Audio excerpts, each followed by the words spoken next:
After making a handful of crime dramas and thrillers, writer-director John Swab shifts into the horror genre with his fifth feature Candyland, but he definitely didn't just dive into formula or cliché with his first horror project, as evident from the fact that he cited 90s cult films like Bully and Welcome to the Dollhouse as sources of inspiration.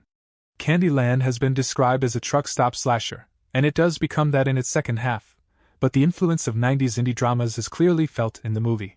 It's even set in the 90s, around Christmas 1996, to be exact. So it's a bit of a shame that it's being released in January, because it would have been a fine addition to genre fans' holiday horror viewings, complete with decorations, Santa costumes, and Christmas songs on the soundtrack. The story of Candyland drops us into the lives of a group of sex workers who operate out of a truck stop at Exit 17, on Route 66, the last stop for quality action, for drivers who are westbound.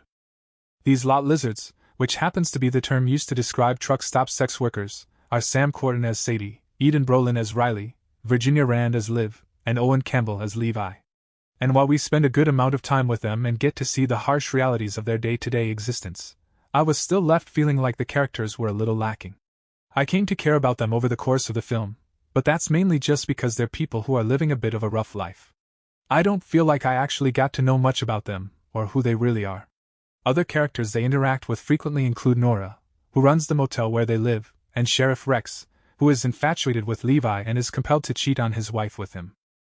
Just a reminder, if you're enjoying the videos so far, please make sure to like, subscribe, and hit that notification bell so that we can keep creating meaningful content. Thanks for tuning in. Another character is soon pulled into their orbit, a young woman named Remy, who seems to have been exiled from the religious cult she was raised in. A cult that advises people to repent, or you will be left for the final cleansing. Anyone reading this has probably seen enough horror movies to know that taking Remy under their wings and helping her transition into sex work isn't the wisest thing for the lot lizards to do. But that is what they do, and when people start turning up slashed to death in and around the truck stop, it's no surprise to the viewer. Candyland turns into a body count movie in its second half. By the end, this thing has as many dead bodies in it as a Friday the 13th movie.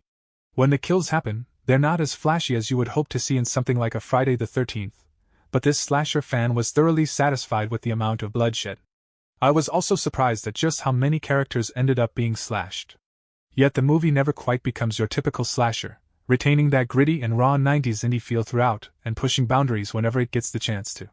In fact, the sexual content packed into the first 15 minutes or so may be enough to turn away some viewers. The actors all do great work in their roles, which is another reason why I came to care for the characters despite not feeling like I got to know enough about them. Quartin, Brolin, and Rand all make their characters fully believable, which makes it tougher to watch whenever something bad happens to them. Turner and Baldwin are both excellent as their characters, each detestable in their own way. Campbell and Luccardi are given some of the most intense moments to bring to the screen, and both play their intense moments in flawless ways. Candyland wasn't always the most enjoyable ride, but I was impressed by it overall. And when the end credits started rolling, I was glad I had spent 90 minutes of my time watching this movie. Especially since it rewarded me by playing one of my all-time favorite songs over the credits.